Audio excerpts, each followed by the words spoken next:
안녕하세요. 저는 악질적인 며느리를 만나 난생 처음 누군가를 향해 강한 원망을 품어본 시엄마 되는 입장입니다. 과거와 달리 요즘 같은 세상엔 어른에게 손에 입고 사는 젊은이들이 줄어들고 있는 추세가 아닙니까? 당연히 부당한 대우를 받을 경우에 젊은이들이 으쌰으쌰 들고 일어날 용기가 있다는 건 손뼉 쳐주고 싶은 부분이에요. 그런 용기 있는 젊은이들 덕분에 사회가 계속 발전하고 자유로워진 거라고 생각합니다. 하지만 때와 장소를 모르거니와 늙은이라면 무조건 틀렸다고 생각해 태클을 거는 젊은이들은 요즘 사회 분위기를 잘못 읽은 게 아닌가 싶어요. 제가 곧 나이 70을 바라보게 된 늙은이긴 해도 최대한 젊은이들 생각을 이해해 주려고 했고 간섭하지 않으려고 노력했는데 아무리 젊은이들이라 해도 사람 자체가 진작에 망가진 꼴이라면 제가 아무리 애써봤자 무용지물이더군요. 그럴수록 서로의 관계가 안 좋은 쪽으로 흘러갈 수밖에 없다는 걸 알았습니다. 반평생 이상을 살았음에도 나름대로 큰 고비 없이 살아왔는데 처음으로 제 심장이 나락으로 떨어지는 일을 겪었습니다. 그게 우리 아들 며느리 때문이라는 것이 무엇보다 가슴이 아프네요. 우리 며느리 얘기 한번 들어보고 가주시겠어요? 저와 남편한테는 정말 작고 소중한 아들이 하나 있습니다. 저는 현 남편과 재혼을 한 사이인데요. 제가 전 남편과 이혼을 한 이유는 난임 때문이었습니다. 그 시절에는 애 하나 제대로 낳지 못하면 소방 맞고 이혼당하는 게 흔한 시절이었어요. 그런 시대에서 저는 결혼 2년 차에 불임에 가까운 난임이라는 진단을 받고 말았고 시모의 구박과 남편의 방관을 못 이겨 1년 만에 시댁을 스스로 나오고 말았습니다. 사실은 쫓겨난 거나 마찬가지죠. 원치 않는 합의 이혼으로 이혼녀가 되어버렸으니까요. 그래도 제가 나름 성실하게 살았던 덕분인지 늦게나마 좋은 인연을 만나게 되었는데요. 다행히 착한 남편을 얻는 덕에 제 인생엔 결코 없을 줄 알았던 소중한 아기를 낳을 수 있었습니다. 제가 난임은 맞지만 시술을 통해 극적으로 얻게 된 아이라서 제겐 우리 아들이 처음이자 마지막인 자식이었고 흔쾌히 제 목숨을 내걸 수 있을 만큼 무척 소중한 존재입니다. 보통 그렇게 귀하게 얻은 자식이라면 과잉보호 방식으로 육아를 했겠다고 말씀들 하지만 저는 오히려 반대였어요. 둘도 없는 소중한 아이이기 때문에 우리 아들을 제 품에 가둬두기보단 원하는 대로 누리며 살도록 만들어주는 게 목표였습니다. 한편으론 당연히 부모로서 자식이 뭐라든 걱정되었죠. 저도 다른 부모들처럼 내 아이가 최고고 내 아이가 제일 잘나고 똑똑하다는 생각을 했고 계속 신경 써주고도 싶었고 학원을 2개, 3개 보내주고도 싶었어요. 하지만 오로지 우리 아들만 생각해서 그런 집착스러운 마음은 묻어두려고 노력했을 뿐입니다. 그건 남편 생각도 마찬가지였어요. 저와 남편은 어렵게 살아온 형편은 아니었습니다. 남편은 당시 이미 30대의 나이에 경양식 돈가스 집을 운영하고 있었어요. 번화가에 위치해 있었는데 돈가스도 팔고 파스타도 팔고 각종 브런치를 팔아서 나름 장사도 잘 되던 가게였습니다. 그러니까 저는 그때 남편의 돈가스 집에 아르바이트생으로 갔다가 처음 만나게 된 사이였어요. 당시 제가 돈가스 가게에 지원했을 때 나이가 28살이었습니다. 첫 번째 결혼을 25살에 했는데 3년간 난임으로 시댁에 시달리다가 이혼하고 나와서 먹고 살기 위해 도전한 일이 바로 돈가스집 알바였던 거예요. 그 돈가스 가게를 사전 조사해 봤을 땐 아르바이트생 대부분이 20대 초반 대학생들로 많이 이루어져 있더라고요. 그래서 지원서를 넣었다지만 솔직히 연락도 안 오고 바로 탈락될 줄 알았습니다. 그런데 남편이 제게 흔쾌히 면접의 기회를 주었고 경력 없는 제게 일할 기회까지 준 거였어요. 남편은 정말 좋은 사장님이었습니다. 일한 지 한 1년 지났을 때는 제가 한번 남편한테 아무런 경력 없는 나를 왜 뽑아줬냐고 물어본 적이 있었습니다. 그랬더니 남편 하는 말이 가게 차리기 전 과거에 힘들었던 자신을 보는 것 같아서 저한테 동질감을 느꼈다고 하더라고요. 불쌍해서가 아니라 힘이 되어주고 싶었다고 했습니다. 자기도 남들보다 늦은 나이까지 가난에 허덕여서 제대로 뭘 하지도 못하던 사람이었는데 그때 자신에게 손길을 내밀어준 사람들을 잊지 못하고 계속 챙길 정도로 큰 힘이 되었다고 하더군요. 도움을 받아봤기 때문에 작은 도움이라도 뭐든 힘이 된다는 걸 알아서 자신도 누군가에게 그렇게 베푸는 사람이 되고 싶었다고 했습니다. 그런 남편의 마음이 정말 따뜻하게 와닿았어요. 이혼녀가 된 이후로 저는 제가 정말 별 볼 일 없는 존재라고 생각했거든요. 남편이 보여준 마음 덕분에 저도 모르게 감정이 많이 흔들렸는데 어느새 남편을 더 알아가고 싶고 계속 같이 있고 싶다는 생각이 들더군요. 정말 감사하게도 남편이 먼저 제게 호감을 표현해주는 덕분에 저희는 진지한 만남을 가질 수 있게 되었고 그 인연이 오래되어 제가 31살이 되었을 때 남편과 결혼을 하게 되었습니다. 저는 결혼 전에 남편에게도 난임 사실을 솔직하게 고백했어요. 남편은 그런 것 상관없다고 나만 보고 결혼한 거라서 아이에 대한 스트레스는 받지 말라고 하더라고요. 저의 난임 사정을 이해해준 남편에게 고마워서 저는 적극적으로 시험관을 알아봤습니다. 남편이 저를 좋아해서 그렇게 양보를 해준 거지. 사실은 아이를 원치 않는 게 아니라는 걸 눈치껏 알았기 때문에 저도 남편한테 노력하는 아내가 되고 싶었어요. 그 마음을 하늘이 알아준 건지 열심히 바라고 또 바란 노력 끝에 임신에 성공을 하게 되었습니다. 얼마나 기뻤는지 몰라요. 기뻐서 흘리는 눈물을 그 당시 처음이자 마지막으로 느껴보았습니다. 남편도 정말 많이 좋아해 주었어요. 제게 고생했다고 앞으로는 자기가 뭐든 간에 다 해주겠다며 또 고마운 마음을 표현해 주는데 그 순간 제 주위에만 꽃이 흩날리는 것 같았습니다. 요즘이야 관리만 잘하면 40대에도 아이를 낳을 수 있잖아요. 그런데 그 시절엔 제 나이 30이면 많이 늦은 노산이었어요. 그럼에도 불구하고 저는 33살에 문제없이 아들을 낳는데 성공을 하였습니다. 아들의 존재는 저와 남편의 관계를 더욱 돈독하게 만들었습니다. 저와 남편은 같이 돈가스 가게를 장사하면서 손발 맞춰 아들을 정말 열심히 키웠어요. 아들이 하고 싶다는 거 웬만하면 다 해주며 키웠는데도 신기하게 아들은 오냐오냐 크지 않았습니다. 오히려 초등학교 때부터 반장을 쭉 해오더니 고등학교 때는 전교 회장까지 하는 저희는 아들 보는 것만으로도 이미 효도받고 있는 셈이라서 아들한테 별다르게 원하는 것이 없었거든요. 그런데 제 아들 입장은 저희와 또 달랐나 봅니다. 저희는 생각지도 못했던 기특한 점이 하나 있었는데요. 아들이 어느 날 그런 말을 하더라고요. 자기는 경영 공부를 해서 남편 가게를 프랜차이즈화 시키는 게 목표라고 말입니다. 그 말이 괜히 한 소리가 아니라는 걸 아들은 차차 증명해 보였어요.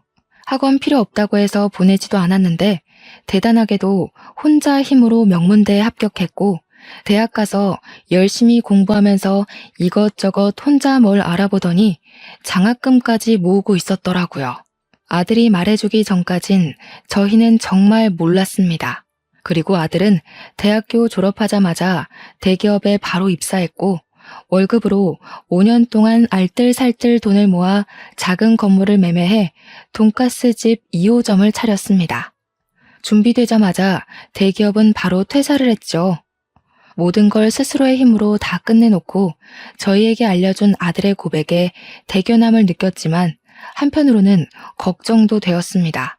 사실 저는 아들이 좀 더 안정적인 직업을 가졌으면 했거든요.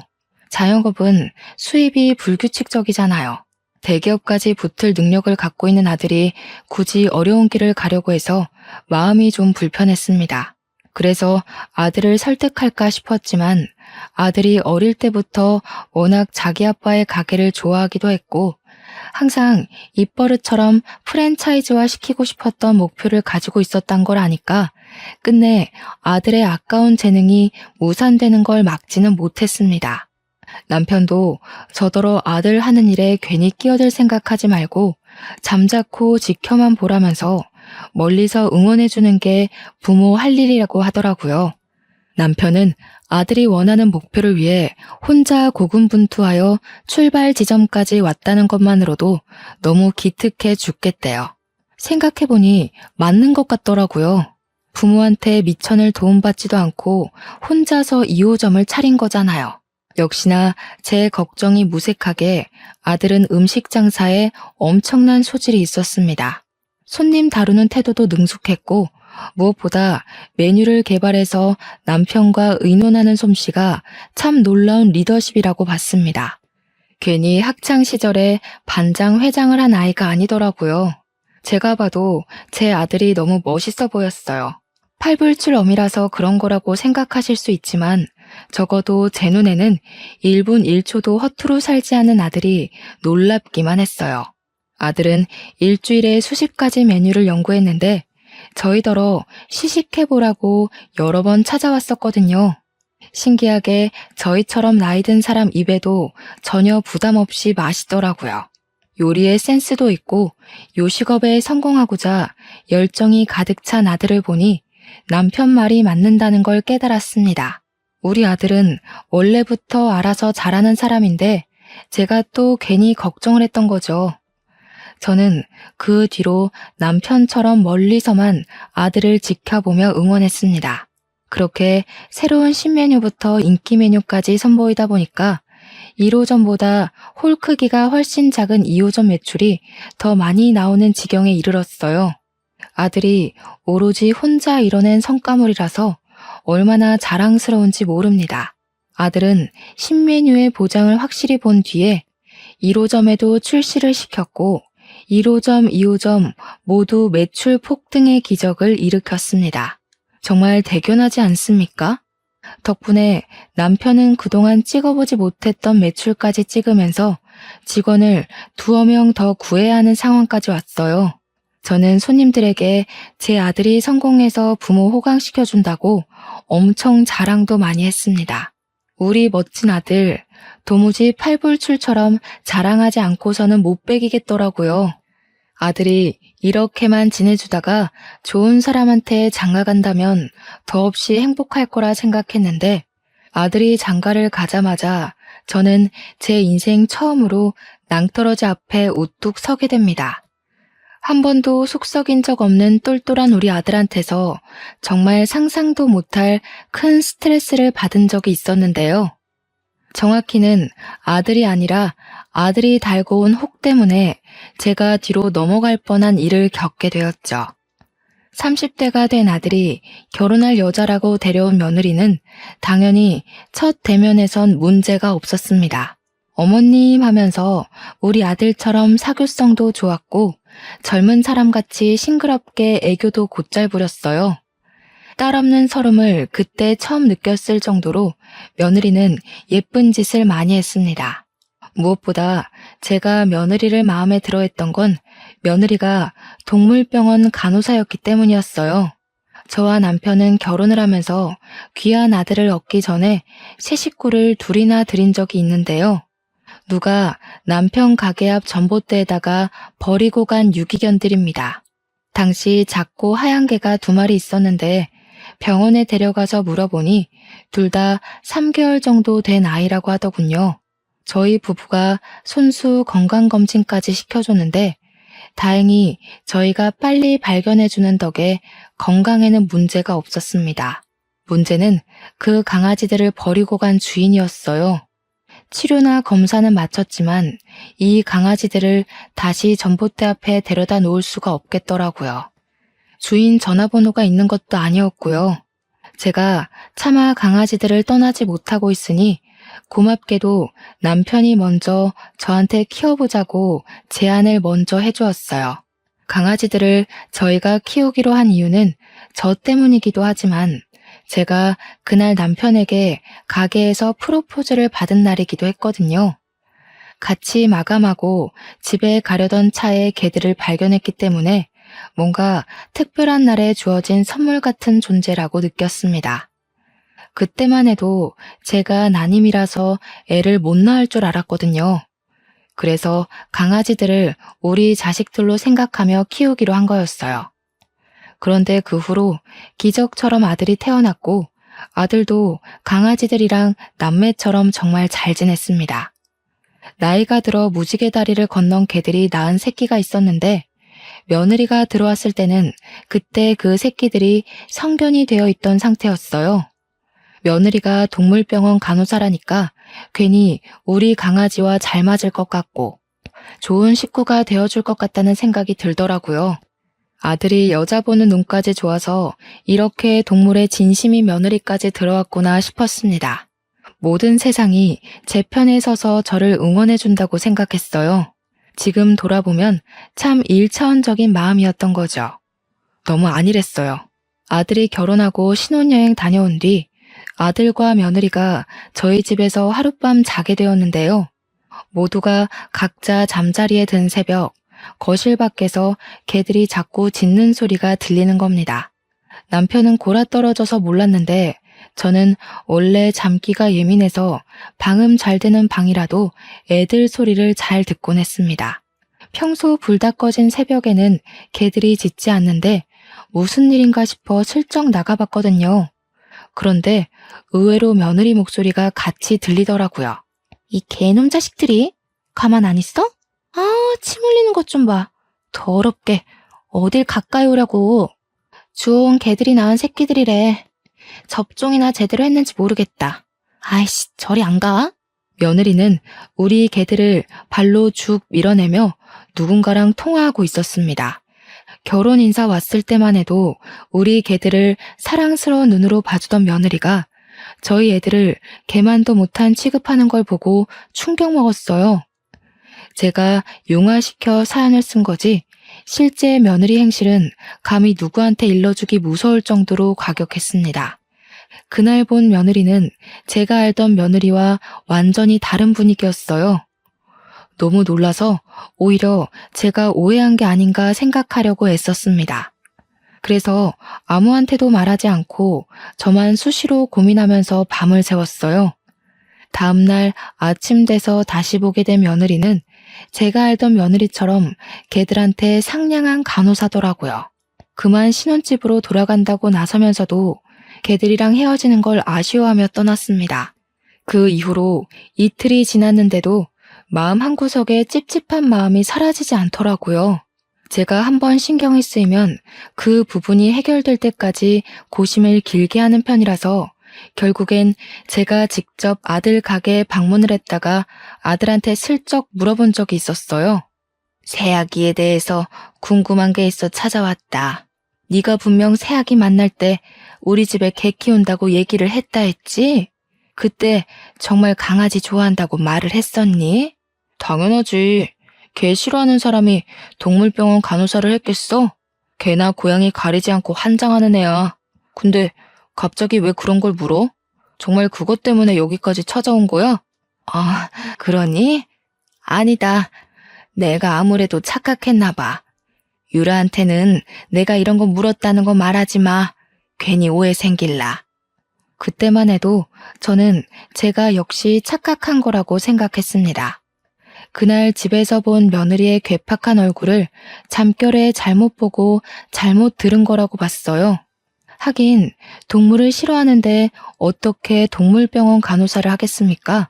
그날은 며느리에게 제가 모르는 사정이 있어서 그랬을 거라고 이해하고 넘겼습니다. 그런데 말입니다. 또 한 번 며느리의 실체가 의심스러운 정황을 저만 목격하게 된 적이 있었는데요. 제가 남편이랑 같이 출근했다가 근무하던 중간에 집에 볼 일이 있어서 혼자 집에 잠깐 돌아간 적이 있었거든요. 근데 신발장에 모르는 신발이 널브러져 있더라고요. 마치 어린아이가 마구잡이로 벗어놓은 것처럼 구부러져 있듯 놓여 있었습니다.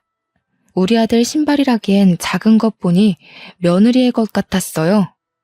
며느리한테 도어록 번호를 알려준 적이 없는데 아마 아들이 알려줬나 봅니다. 그럼 연락이나 줄 것이지 연락도 없이 집에 무슨 일로 온 건가 싶더라고요. 신발도 가지런하게 두지 못하고 연락도 없이 함부로 시댁을 찾아오고 여기서 저는 며느리에게 조심성이 좀 부족하구나라는 걸 느꼈습니다. 그리고 우리 개들은 웬만해선 집안에서 잘 짖지를 않는데 그날은 현관문 열자마자 3마리의 왈왈거리는 소리가 귀를 때리더라고요. 희한하게 며느리만 있으면 개들이 그렇게 짖어요. 이건 남편이랑 아들은 모르고 저만 눈치챘던 부분인데 알 때마다 기분도 별로입니다. 그리고 애들 소리에 뒤이어 함께 들리는 며느리의 고성은 또 한 번 며느리의 실체를 의심하게 만들었어요. 야, 이 새끼들이. 냄새나 죽겠네. 저리 안 꺼져? 확 갖다 버린다. 내가 너희처럼 시끄러운 애들 한두 번 보는 줄 아니? 다시는 못 짖게 만들어버릴 수도 있어. 그때만 생각하면 제가 아직도 온몸에 털이 바짝 서요. 며느리는 우리 개들에게 쌍욕을 섞어가면서 하찮은 짐승 취급을 하고 있었는데요. 또 우리 애들을 함부로 건드리기라도 했는지 애들이 깨갱거리는 소리도 나더라고요. 그 순간 심장이 벌렁거릴 정도로 너무 놀라서 다리가 후들거렸습니다. 며느리의 계속되는 욕지거리에 저는 얼른 신발을 벗고 안으로 들어갔어요. 주방에서 들리는 소리였고 가까이 가보니까 며느리가 냉장고를 뒤지면서 개들과 씨름 중이더군요. 어머나, 이게 뭔 난리야? 세아가, 너 거기서 뭐 하는 거니? 왜 연락도 없이 들어와서 남의 집 냉장고를 뒤지고 있어? 개소리 때문에 얼마나 시끄러웠는지 며느리는 제가 온 줄도 몰랐나 봅니다. 제 목소리에 돌아보더니 끽 소리를 지르며 눈을 동그랗게 뜨더라고요. 그러면서 금세 제가 알던 상냥한 며느리 얼굴로 돌변했습니다. 아, 어머님 언제 오셨어요? 남편 말로는 자기 좋아하는 반찬을 어머님이 만들어놨다고 나중에 가져가라고 하셨다던데. 제가 몸이 안 좋아서 오늘 반찬했거든요. 일찍 집에 가는 김에 그 반찬 챙겨가려고요. 그럼 그렇다고 연락이라도 했어야지. 사람도 없는 집에 들어와서 도둑고양이처럼 왜 그러고 있어? 게다가 너 아까 우리 애들한테 욕했어? 저는 어머님 아버님 출근하셔서 방해될까봐 연락 못 드린 건데 강아지 일은 오해세요. 개들이 자꾸 저를 물려고 하길래 놀라서 그만 말이 강하게 튀어나왔나 봐요. 놀랐다고 우리 개들을 내다 버리네 마네 그런 소리를 한 거야? 너는 동물병원 간호사라면서 개들 다루는 법도 모르니? 너희 동물병원에서는 애들이 말 안 들으면 막 그렇게 욕해? 유기할 거라고 겁박 주고? 말하다 보니 이전에 봤던 며느리의 모습까지 겹쳐 떠올라서 저도 모르게 며느리를 몰아붙였더라고요. 단지 그동안 며느리에게 경고하고 싶었던 말을 다 해버렸던 거였어요. 그런데 제게 은근히 대꾸 잘하던 며느리가 점차 변명거리가 없는지 갑자기 눈물을 보이는 거 아니겠어요? 이러면 제가 못된 시모가 된 입장으로 보이니 저야말로 좀 당황스러웠습니다. 그래도 제가 어머님 아들 배우자이고 며느리고 같은 식구인데 어떻게 걔보다 저를 못난 취급하세요? 너무해요, 어머님. 요즘 세상에서 어머님처럼 그렇게 며느리 갈굼하시면 꼰대 소리 들어요. 요즘은 인권이 워낙 중요한 시대라서 아랫사람이라도 조심히 대하셔야 된다고요. 훌쩍이던 며느리는 그대로 집을 뛰쳐나가 버렸습니다. 며느리가 서러운 마음에 그랬다는 건 알겠는데 발언 내용이 너무 기가 차서 한동안 자리를 뜨지 못하겠더라고요. 며느리가 울기까지 했으니 저는 당연히 그 일이 아들 귀에 들어갔을 거라고 생각했습니다. 아니나 다를까 아들이 퇴근 시간쯤에 우리 가게로 찾아왔어요. 역시 오자마자 며느리 얘기를 하는데 며느리는 제가 생각했던 것보다 더 우습게 상황을 설명해 놓았더군요. 엄마, 낮에 와이프랑 문제 있었다면서. 와이프 말로는 엄마가 마음대로 집에 들어온 거랑 걔들 때문에 섭섭하게 했다던데. 내 탓이야. 내가 대신 반찬 가져와 달라고 비밀번호 알려줬어. 그리고 걔 문제는 엄마가 오해가 좀 있었던 것 같아. 그 사람 엄마가 생각하는 그런 의도 아니었대. 나는 이제 도통 모르겠구나. 우리 개를 내다 버리네 만회하는 소리가 어떻게 들으면 오해일 수 있는 건지 이해가 안 돼. 간호사라면서 어쩜 그리 말을 함부로 한다니? 나도 세아기 이해해 보려고 많이 노력했다. 그런데 내 눈에는 세아가가 우리 애들 잡아먹을 것처럼 화내는 걸로 보이는데 어떡해. 오해야. 그 사람 내가 제일 잘 알잖아. 엄마랑 다투고 와서도 많이 반성하고 울었어.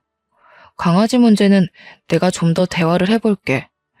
아직 와이프가 서툴러서 그래. 엄마가 먼저 좀 봐주라. 앞으로 며느리한테 하고 싶은 말 있으면 그냥 자기한테 해달라는 아들의 부탁은 저를 더 갑갑하게 만들었습니다.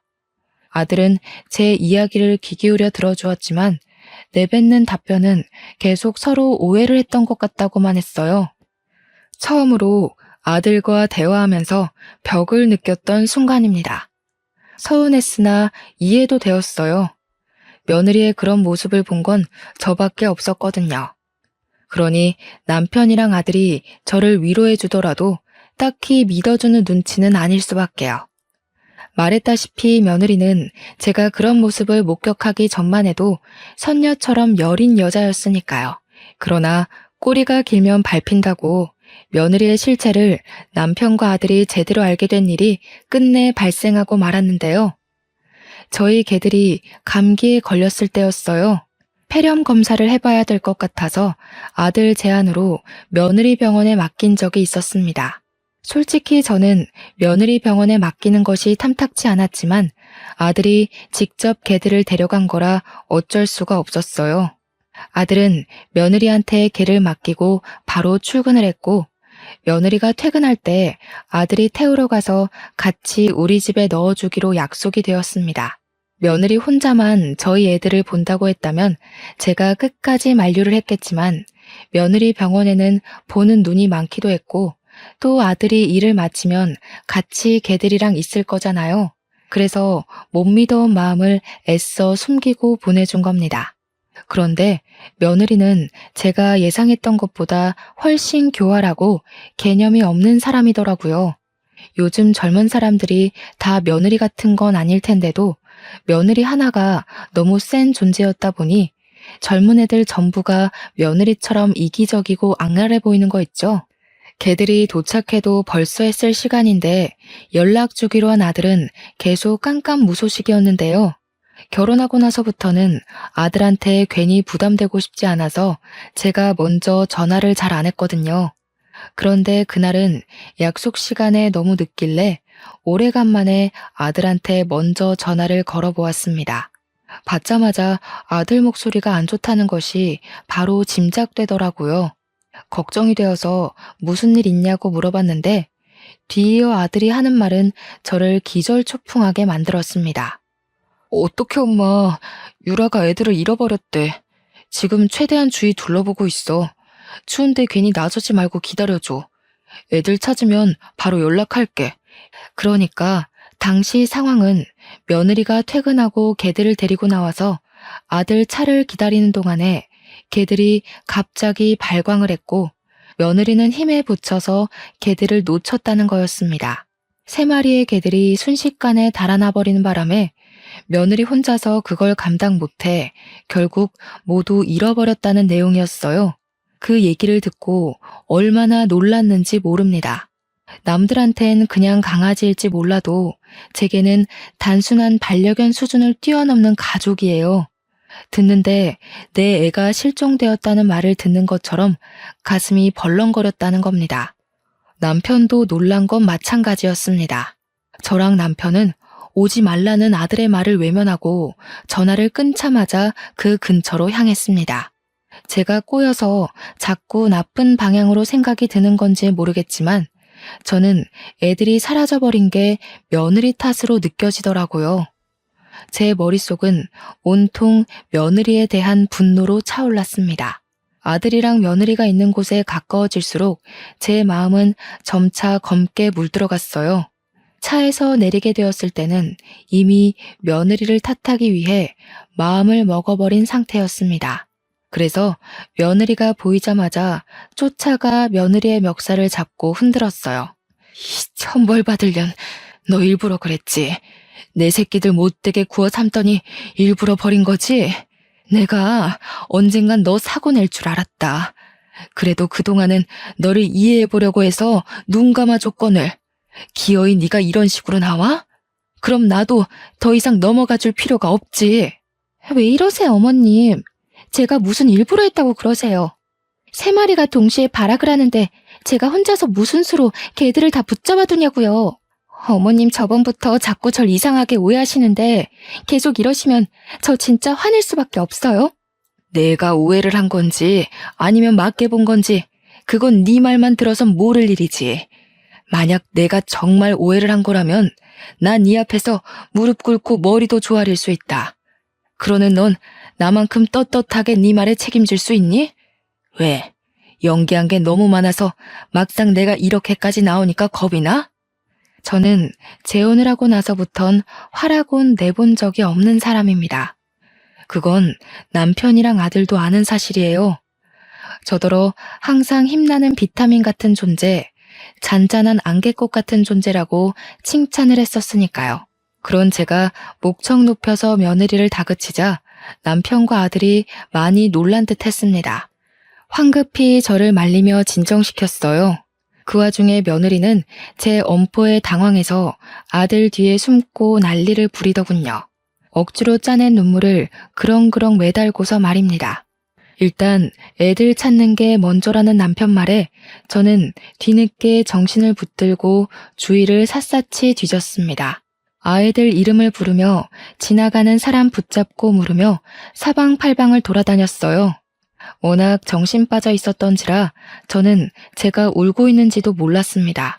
울면서 뛰어다니니까 나중에는 사람들이 무슨 일 있냐고 알아서 물어봐 주기도 하더군요. 하지만 당장 그날에 아이들을 찾는 건 실패하고 말았습니다. 너무 절망적이었지만 주저앉아만 있는다면 아이들 찾을 기회는 영영 사라질 테니 저는 정신 똑바로 차리고 매일매일 방도를 찾았죠. 제가 가게 일도 못 보고 아이들 찾는 데만 몰두하고 있으니 남편도 제 곁에서 손길을 보태주었고 아들이랑 며느리도 퇴근하면 저를 도와 실종 전단지라도 더 나눴습니다. 반드시 찾을 거라는 일념 하나만 생각하며 움직였는데 제가 무슨 짓까지 했냐면 거리에 주차된 블랙박스랑 주위 건물 CCTV까지 제발 사정하고 부탁해서 확인을 했어요. 도로 CCTV의 경우 경찰의 허가가 있어야 된다고 하길래 그런 것까지 알아볼 정도로 진심을 쏟아부었죠. CCTV를 확인할 때 남편은 제 곁을 지켜줬고 아들이랑 며느리는 출근 때문에 적정 시간만 돕다가 집으로 돌아간 상황이었습니다. 그렇게 확인한 CCTV 자료에서 저는 며느리 실체에 대한 확신을 얻은 셈이었고 남편은 생소한 며느리 모습에 굉장히 충격을 받았어요. 제가 확인했던 블랙박스, CCTV를 다 조합해보면 며느리가 우리 애들을 일부러 버렸다는 걸 쉽게 알 수 있었습니다. 카메라에 며느리 모습이 대거 찍혀 있었는데 며느리가 인도에서 나오더니 주위를 둘러보다가 개들을 도로 쪽으로 풀어버리는 거 아니겠어요? 그렇게 며느리에게서 해방된 개들은 도로를 막 뛰다가 차편의 위협을 받기도 했고 중구난방으로 방향까지 못 잡다가 건너편으로 사라져 버렸습니다. 다행히 차들이 신호를 받은 상태여서 2차 사고 위험은 없었어요. 그땐 아들이 며느리에게 당도하기 전이라서 그 사실을 알고 있는 사람은 저와 며느리뿐일 겁니다. 남편도 이제야 며느리의 진짜 얼굴을 알게 되었으니 충격이 클 테죠. 마치 제가 며느리의 실상을 처음 봤던 순간처럼요. 모든 걸 본 저와 남편은 며느리한테 나란히 화가 나서 이거 이대로 두면 안 되겠다는 생각을 했습니다. 우선 저희가 장사 자리를 너무 오래 비웠기 때문에 남편은 장사로 돌아가야 했고 나중에 아들을 따로 불러서 며느리가 일으킨 사건에 대해 논하기로 했습니다. 그리고 저는 아침부터 당장 며느리 동물병원으로 찾아갔습니다. 제가 동물병원에 등장하자 며느리가 좀 놀라더라고요. 그러더니 금세 저를 걱정하는 얼굴로 잠 좀 주무셨냐고 묻는 겁니다. 저는 거기다 대고 바로 귀싸대기를 날렸습니다. 사람들 눈도 신경 쓰지 않고 말입니다. 개만도 못한 년. 네 편 안 들고 개들 편 들어서 섭섭하다고 했니? 어떻게 너를 개보다 못한 취급하냐고 했어? 몰라서 물어? 네가 그런 취급밖에 못 받은 건 애초에 네가 개만도 못한 년이기 때문이야. 주워온 개라고 세균 취급하는 네가 어떻게 동물병원 간호사가 됐는지 모르겠네. 여기 직원들이랑 보호자들은 아니? 네가 지난밤에 우리 애들 유기시켰다는 거? 당시 시간이 아침이었던지라 방문자가 많았고 직원들도 다들 모여있던 차였는데 제 말을 듣고 모두가 놀라서 며느리에게 시선을 던졌어요. 당황한 며느리는 얼굴이 시뻘개져서 저를 어떻게든 끌고 나가려고 했습니다. 저는 그런 며느리를 밀치고 원장이라는 사람을 찾기 위해 이리저리 돌아다녔죠. 그리곤 원장실 한 곳을 들어가 의사 선생님한테 다짜고짜 CCTV를 보여주었습니다. 선생님, 여기 이 아가씨가 안고 있는 강아지 3마리를 어떻게 하는 걸로 보이세요? 놓친 게 아니라 일부러 놓은 걸로 보이지 않나요? 이 강아지들 기억나시죠? 우리 며느리 믿고 여기 병원에서 치료받은 애들인데요. 의사 선생님은 당연히 우리 애들을 알아보았고 그 강아지들이 며느리 시댁되는 집안의 강아지라는 것까지 기억하고 있었습니다. 그리고 의사 선생님도 화면 속의 아가씨가 우리 며느리라는 걸 바로 눈치채더라고요. 어째서 아이들을 유기한 거냐고 저한테 묻길래 저는 제가 알고 있는 며느리의 실체를 낱낱이 밝히며 증거 영상까지 모두 보여주었어요. 그러면서 이렇게 몰상식한 인간을 직원으로 쓰지 말고 당장 해고하라고 했습니다. 해고 안 하면 이 영상을 동물병원 이름을 달고 인터넷에 올릴 수도 있다고 했더니 자기 개인 병원 명의를 실추시킬 수 없던 수의사가 알겠다고 약속을 해주더군요. 의사 선생님이 시켜서 못 들어오고 있던 며느리는 제가 원장실을 나서자마자 저를 잡아 끌고 탕비실 같은 데로 데려갔습니다. 주위에서 말리려고 했는데 며느리가 악을 지르는 바람에 다들 식겁해서 어쩌지 못했죠. 며느리가 드디어 본 얼굴을 숨기지 않기로 작정했는지 제가 시어머니라는 것도 잊고서 호통을 쳤습니다. 남의 직장까지 와서 대체 무슨 행패예요? 그래요. 내가 그 녀석들 좀 풀어줬어요. 걔들 때문에 남편이 나랑 아이 가질 생각을 안 하잖아요. 남편이 계속 걔들 노견이라고 살아있을 때 추억 많이 만들어야 된다면서 개소리만 하길래 답답해서 그랬어요. 못된 것. 내 아들이 너 이런 애인 줄 알면 상종도 안 할 거다. 어디서 이런 짐승만도 못한 사람이 우리 집에 들어와서 앞길을 틀어막아. 우리 애들이 너만 보면 짖던 것도 다 이유가 있었던 거야. 네가 보통 애가 아니라는 걸 알고서 그렇게 표현을 해댔던 거였어. 지겨워. 자꾸 내 새끼 우리 자식 하면서 의미 부여하시는데 그래봤자 걔는 걔예요. 그것들은 사람보다 못한 것들 맞는다고요. 저 동물병원 간호사인 거 잊으셨어요? 그런데 의미 넣는 어머님이야말로 정신병 있는 겁니다. 병원 가보세요. 너 말 잘했다. 네가 이렇게 나와주길 바라고 내가 소형 카메라를 산 거야. 고소당할 준비나 하거라. 세상 무서운 줄 모르고 어디서 그런 상식 없는 행동을 해? 네가 저지른 행실 내가 아주 단단히 떠벌려 줄 테니까 각오해라. 제가 가방을 단단히 챙겨 들고 탕비실을 나가는데 며느리가 당황해 있다가 뒤늦게 어머님 소리를 지르며 튀어나왔습니다. 그리고는 주위 사람 시선은 안중에 없는지 제 가방만 잡고 늘어지더군요. 제가 무게의 중심이 휘청거려 고꾸라지자 지켜보던 직원들이랑 보호자들이 다 같이 나서서 도와주었습니다. 의사 선생님 2명까지 나와서는 저를 부축해주면서 며느리를 향해 무슨 짓이냐고 혼쭐을 내었어요.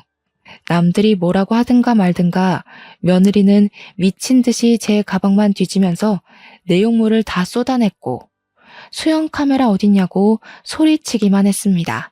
내가 정말 너를 볼 때마다 심장이 두근거린 이유가 다 있었네. 카메라 같은 건 없다. 그런데 이제 그게 무슨 소용이니? 이미 너의 그 추악한 실체를 본 사람들이 이렇게 많아졌어. 여기 모든 사람들의 눈과 기억을 가리지 않는 이상 더는 못 숨긴다. 며느리가 제 말을 듣고 정신을 차렸을 땐 이미 사람들한테 경멸의 시선을 받고 있을 때였습니다. 의사 선생님들은 그 자리에서 며느리에게 해고 통보를 하였고 보호자들은 대놓고 며느리를 욕하면서 며느리 담당으로 된 보호자들은 당장 관리 선생님 바꿔달라고 원성이 많았습니다. 그리고 남편이 아들을 불러서 얘기를 했는지 아들 또한 며느리 실체를 알고 충격을 많이 받았고 집에서 며느리랑 둘이 대판 싸운 걸로 알고 있어요. 결국 이혼을 받아들이지 못하는 며느리를 대상으로 아들은 소송을 시작했고 똑똑한 아들은 며느리의 행실이 담긴 영상들을 정리해서 변호사에게 제출을 했습니다. 개중에는 동물보호법에 위반된 행동도 있어서 며느리에게 내려질 처벌은 위자료 외에 수백만 원의 벌금이 보태어질 예정이라고 하네요. 무슨 난리인지도 모를 판이 벌어지고 난 후 우리 집 개들을 찾을 수 있었는데 다행히도 다른 동물병원에서 보호를 해주고 있었더라고요. 마지막으로 본 날보다 조금 꼬질꼬질해졌지만 정말 무사하고 건강하게 발견돼서 얼마나 다행이었는지 모릅니다. 착실하게도 셋이서 같이 붙어 다녔나 봐요. 병원에서도 처음 발견했을 때 3마리 같이 있었다고 하더라고요. 그 뒤로 며느리가 울고불고 자신을 질책하며 아들을 붙잡았지만 아들은 며느리만 보면 가족 같은 반려견들이 유기되었던 악몽이 떠올라 괴로워했습니다. 그래서 자꾸만 집 앞에 찾아오는 며느리에게 쌍욕까지 하면서 완전 절연을 해버렸어요. 무슨 용기인지 모르겠으나 우리 아들한테 안 통하니까 이해가 저한테까지 매달리기 시작하는 거 있죠. 어머님, 제가 잘못했어요. 어머님이 저보다 개들을 더 예뻐하는 것 같아서 질투나서 그랬던 거예요. 제가 정말 실수했어요. 한 번만 용서해 주세요. 저희 아빠 엄청 보수적이라서 저 이혼당한 거 알면 진짜 큰일 나요. 너는 내가 아주 만만한가 보구나. 들키면 눈 감아주고 빌면 넘어가주고 하니까 나를 아주 쉽게 봤나 본데. 잘못에 대한 대가를 받아야 다신 헛짓거리 안 하지 않겠니? 가서 너희 부모한테 다시 교육받고 똑바로 살거라. 며느리를 그렇게 쫓아보내버렸더니 저희 가정은 기다렸다는 듯 바로 평화가 찾아왔습니다. 그리고 아들은 제게 그동안 믿어주지 않아서 죄송하다고 사과를 했어요. 남편도 저더러 혼자 며느리 실체를 눈감아주고 있느라 버거웠겠다면서 미안하다고 하더군요. 저는 애초부터 아들과 남편을 원망하진 않았습니다. 제 말을 못 믿어줄 때 약간 서운한 건 있었지만 둘의 반응을 제가 이해 못하는 것도 아니었으니까요.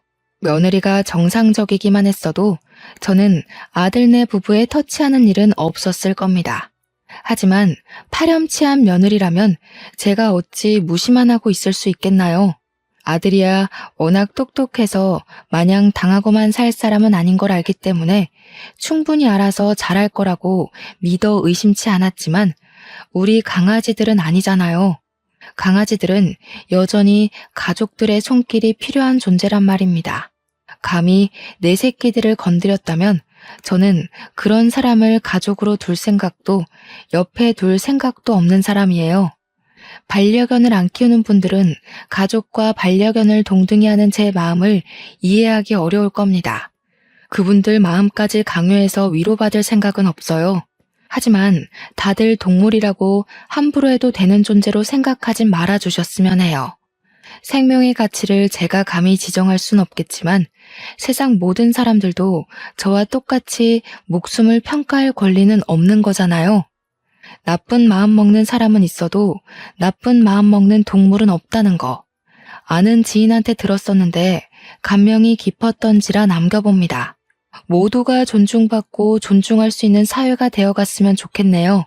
제 사연 들어주셔서 감사합니다. 따뜻한 하루 보내세요.